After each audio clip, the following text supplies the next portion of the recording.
جس طرح ایک بچہ دارالعلوم میں داخل ہوتا ہے تو طالب علم کہلاتا ہے۔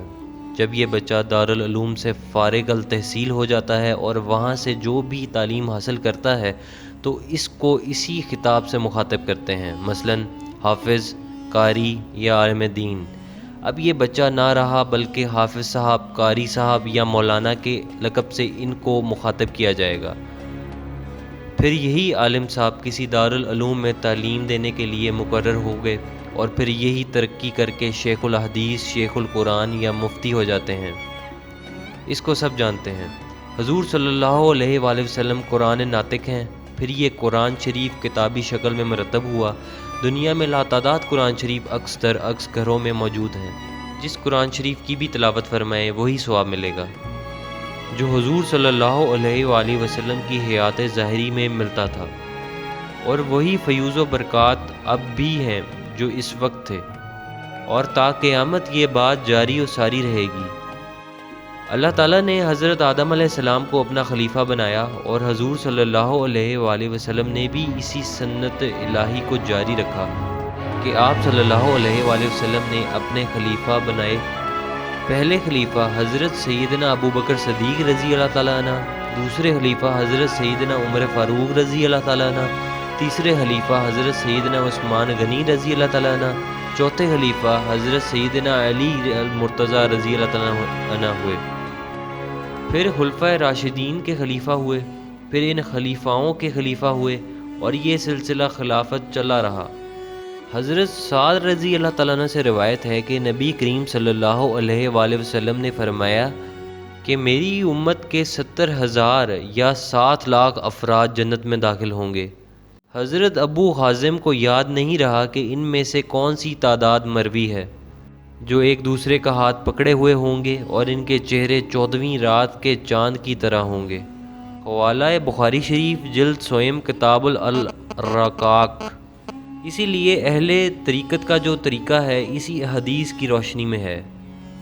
حضور صلی اللہ علیہ وآلہ وسلم کے ہاتھ پر صحابہ کرام بالخصوص خلفائے راشدین نے بیعت کی، ان کے ہاتھوں پر ان کے خلفاؤں نے بیعت کی، پھر ان کے ہاتھوں پر ان کے خلفاؤں نے بیعت کی، اسی طرح ایک دوسرے سے بیعت کرتے یعنی ہاتھ پکڑے ہوئے آ رہے ہیں۔ جس طرح حضور صلی اللہ علیہ وآلہ وسلم کے پردہ فرمانے کے بعد حضور صلی اللہ علیہ وآلہ وسلم کے خلیفہ حضور صلی اللہ علیہ وآلہ وسلم کے صحیح جانشین اور وارث ہیں، پھر ان کے خلیفہ خلفاء راشدین کے صحیح جانشین اور وارث ہیں، پھر ان کے خلیفہ ان کے صحیح جانشین اور وارث ہیں۔ یہ جانشینی اور وراثت خلیفہ در خلیفہ چلی آ رہی ہے، جیسا کہ شروع میں تحریر ہو چکا ہے کہ عالم دین ہی شیخ القرآن، شیخ الحدیث اور مفتی کے اعلیٰ منصب پر فائز ہو جاتے ہیں۔ اسی طرح جو خلیفہ حضرات ہیں جب وہ رشد و ہدایت کا کام شروع کرتے ہیں تو شیخ، مرشد، پیر، امام، پیشوا، رہبر و رہنما کہلاتے ہیں۔ جو خلیفہ رشد و ہدایت کا کام کرتا ہے تو اللہ تعالیٰ اس پر اپنا فضل عظیم کرتا ہے کہ لوگوں کے دلوں میں محبت و عظمت پیدا کر دیتا ہے۔ لوگ پھر اس شیخ یعنی مرشد کے ہاتھ پر بیعت کرتے ہیں۔ یہ رشد و ہدایت کا طریقہ حضور صلی اللہ علیہ وآلہ وسلم کا جاری کردہ ہے اور آج بھی جاری ہے، اور آج بھی ان مشائخ سے اس قدر فیوز و برکات رشد و ہدایت لوگ پا رہے ہیں کہ اولیاء اللہ ہو جاتے ہیں، کوئی ابدال، کوئی قطب اور کوئی غوث ہو جاتا ہے۔ یہ مرشد یعنی شیخ کے صحیح تربیت کا اثر ہے۔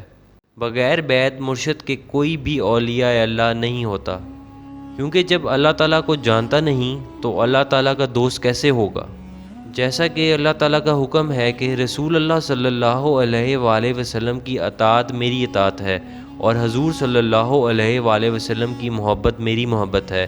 اسی طرح یہ فیصلہ ہے سارے اولیاء اللہ اور مشائخ اعظام کا کہ جو شیخ کے ہاتھ بیعت ہوگا، یہ بیعت تو ہوا شیخ کے ہاتھ پر لیکن ہوا رسول اللہ کا۔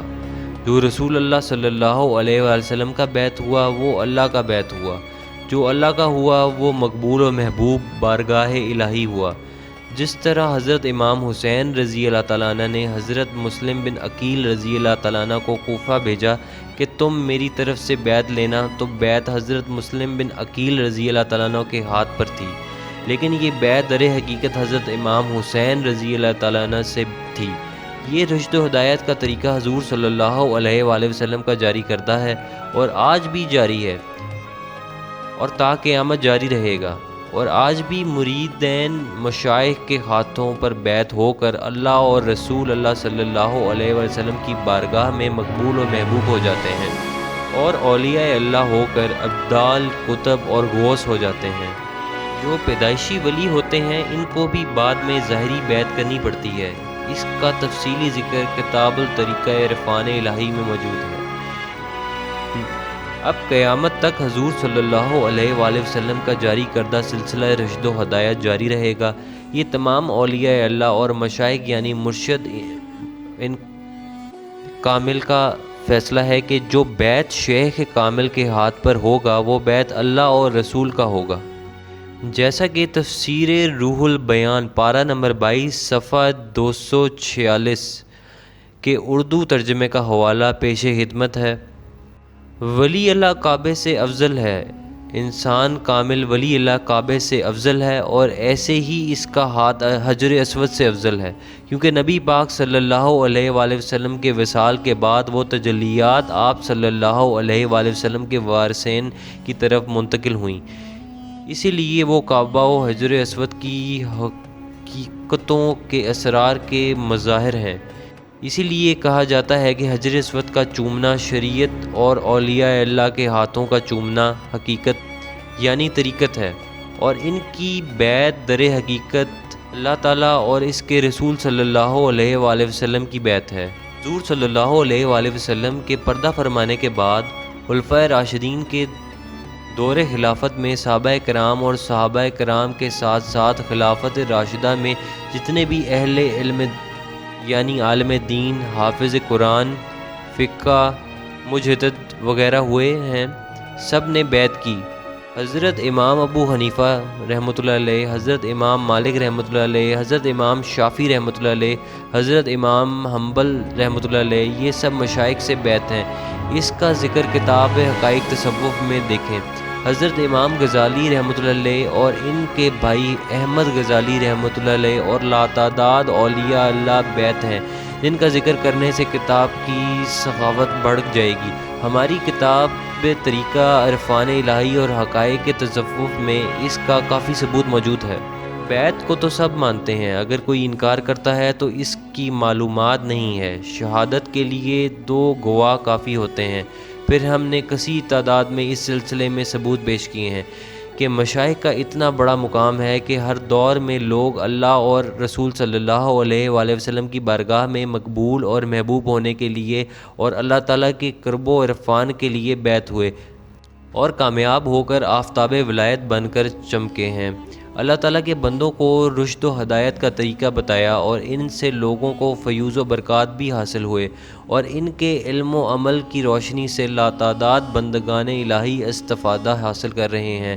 مشائخ کے متعلق حضور صلی اللہ علیہ وآلہ وسلم کا ارشاد عالی ہے کہ اس ذات کی قسم جس کے قبضے قدرت میں میری جان ہے، اگر تم چاہو تو تمہارے سامنے قسم کھا کر بھی کہہ سکتا ہوں کہ اللہ تعالیٰ کو وہی لوگ محبوب ہیں جو اس کے بندوں میں اللہ تعالیٰ کی محبت کے جذبے کو بیدار کرتے ہیں اور ان کو اللہ تعالیٰ کا محبوب بنانے کی کوشش کرتے ہیں۔ صرف یہی نہیں بلکہ وہ اس مقصد کی تکمیل کے لیے سرگرم عمل ہوتے ہیں۔ اور حضرت شیخ عبد القادر جیلانی رحمۃ اللہ علیہ نے اپنی کتاب الاسرار کے 22ویں باب میں تحریر فرمایا ہے کہ اللہ تعالیٰ کے اس ارشاد پاک کے اعلیٰ بصیرت الانا میں وارث کامل مرشد کی طرف اشارہ ہے، جیسا کہ حدیث شریف میں ہے العلماء وارثہ الانبیاء علماء کرام، یعنی کہ علماء کرام یعنی اولیاء کرام انبیاء کرام کے وارث ہیں جو لائق ارشاد ہوں، اور ایک طرح سے میری بصیرت کی مانند ان کو بھی بصیرت حاصل ہو۔ اس سے مراد ولایت کاملہ ہے جس کی جانب اللہ عز و جل نے اپنے قول ولائے مرشدہ میں ارشاد فرمایا۔ حضرت شیخ ابو الحسن حرقانی رحمۃ اللہ علیہ نے فرمایا کہ علماء کرام کا یہ دعویٰ غلط ہے کہ ہم جانشین انبیاء ہیں، بلکہ در حقیقت جانشین انبیاء کرام اولیاء کرام ہیں۔ ان کو علم شریعت کے علاوہ علم باطن بھی حاصل ہے۔ حضور صلی اللہ علیہ وآلہ وسلم کے اوصاف بھی ان میں پائے جاتے ہیں۔ اولیاء اللہ اور مشائخ اعظام کا یہ فیصلہ ہے کہ رسول اللہ صلی اللہ علیہ وآلہ وسلم کے وارث اولیاء کرام ہیں، اور اولیاء کرام خلیفہ کے ہاتھ پر بیعت کرنے کے بعد ان کی تعلیم و تربیت سے بنتے ہیں۔ یہ سب جانتے ہیں کہ خلیفہ کو مرشد، شیخ، امام، پیشوا بھی کہتے ہیں۔ حضور صلی اللہ علیہ وآلہ وسلم نے اپنے خلیفہ بنائے جو صحابی رسول بھی ہیں اور اولیاء اللہ بھی ہیں، اور پھر خلفائے راشدین کے خلیفاؤں کے خلیفہ اور خلیفہ در خلیفہ یہ وراثت چلی آ رہی ہے۔ اور جیسا کہ ذکر ہو چکا ہے کہ خلیفہ ہی اولیاء اللہ بھی ہوتا ہے۔ ساری زندگی اللہ کی محبت میں اللہ کے بندوں کو اللہ تعالیٰ کی محبت اور قرب و عرفان کا درس دینا ہے، اور عمر تمام کر دیتا ہے۔ جو اللہ کا دوست ہوگا وہی تو اللہ کی محبت میں ساری زندگی گزارے گا۔ جانشین یعنی نائب کی بڑی قدر و منزلت ہے، اور اللہ تعالیٰ نے حضرت آدم علیہ السلام کو اپنا خلیفہ یعنی نائب بنایا اور حکم دیا کہ حضرت آدم کو سجدہ کرو، یہ نہیں کہا کہ مجھ کو سجدہ کرو۔ خالق کائنات نے خود حکم دیا۔ حضرت آدم علیہ السلام اللہ تعالیٰ کے خلیفہ ہیں، اور اولیاء اللہ و مشائخ اعظام رسول اللہ صلی اللہ علیہ وآلہ وسلم کے خلیفہ ہیں، اور انہی خلیفاؤں یعنی نائبوں جن کو شیخ کہتے ہیں سب ان کے ہاتھوں پر بیعت کرتے ہیں۔ ابھی امامہ رضی اللہ تعالیٰ عنہ بیان کرتے ہیں، میں نے رسول اللہ صلی اللہ علیہ وآلہ وسلم سے سنا ہے کہ آپ صلی اللہ علیہ وآلہ وسلم نے فرمایا، اللہ تعالیٰ نے مجھ سے وعدہ فرمایا ہے کہ میری امت سے 70,000 افراد کو بغیر حساب کے جنت میں داخل فرمائے گا، اور ان میں سے ہر 1000 کے ساتھ مزید 70,000 کو داخل کرے گا۔ نیز اللہ تعالیٰ اپنی مٹھیوں میں سے 3 مٹھی اور بھی جنت میں ڈالے گا۔ صدیقین یعنی اولیاء اللہ سے بھی سوال یعنی حساب کتاب نہیں ہوگا۔ اس آیت کا ترجمہ اس کا ثبوت ہے۔ قرآن شریف کی آیت کا ترجمہ: انبیاء کرام، صدیقین، اولیاء اللہ اور شہداء اور صالحین یہ بہت ہی اچھے ساتھی ہیں۔ پارہ نمبر 5 سورہ النساء آیت نمبر 49۔ اس آیت سے بات صاف اور واضح ہو گئی کہ اولیاء اللہ کا مقام شہیدوں سے بڑا ہے۔ حضرت قرطبی رحمۃ اللہ علیہ کہتے ہیں کہ جب شہیدوں سے سوال نہیں ہوگا، پھر صدیقین جو مرتبے میں ان سے اعلیٰ ہیں ان سے کیسے حساب و کتاب ہوگا؟ ایک وہ شخص جس نے جہاد بھی نہ کیا ہو بلکہ وہ محض اپنے گھر بار کو چھوڑ کر سرحد کی حفاظت کو آیا تو اس سے بھی سوال نہیں ہوگا، یعنی سوال سے محفوظ رہے گا۔ حکیم ترمذی نے صراحت کر دی ہے کہ صدیقین یعنی اولیاء اللہ سے سوال نہ ہوگا۔ اللہ تعالیٰ کی مرضی ہے، جو چاہے کرے۔ اللہ تعالیٰ کی معیشت ہے، اللہ تعالیٰ کا سب کچھ ہے۔ اللہ تعالیٰ کی مشیت یہ ہے کہ کچھ لوگوں کا وہ مرتبہ اتنا بلند فرما دے گا کہ ان کو بھی سوال قبر سے مستثنیٰ کر دے گا، جیسے صدیقین یعنی اولیاء اللہ اور شہداء کرام۔ حساب قبر ان شخصوں سے بھی نہیں ہوگا۔ نمبر 1 نبی، نمبر 2 شہید، نمبر 3 جہاد کی تیاری کرنے والا، نمبر 4 طاعون میں مرنے والا، نمبر 5 طاعون میں صبر کرنے والا، نمبر 6 مرض موت میں قل اللہ پڑھنے والا، نمبر 7 ہر رات سورہ ملک پڑھنے والا، نمبر 8 چھوٹے بچے، نمبر 9 جمعے کے دن یا رات میں مرنے والا شخص۔ حوالہ: شرح مشکوہ شریف جلد اول صفحہ 125، باب عذاب القبر۔ مندرجہ ذیل بالل قرآن شریف کی آیت مبارکہ، احادیث شریف اور حوالے اس بات پر واضح ثبوت ہیں کہ اللہ تعالیٰ اپنے فضل و کرم سے جس کو چاہے بخش دے اور جس کو چاہے بغیر حساب و کتاب جنت میں داخل فرما دے۔ وہ قادر مطلق ہے، جو چاہے کرے، اسے کوئی روکنے والا نہیں، پھر وہ اپنے فضل سے جیسا چاہے کر سکتا ہے۔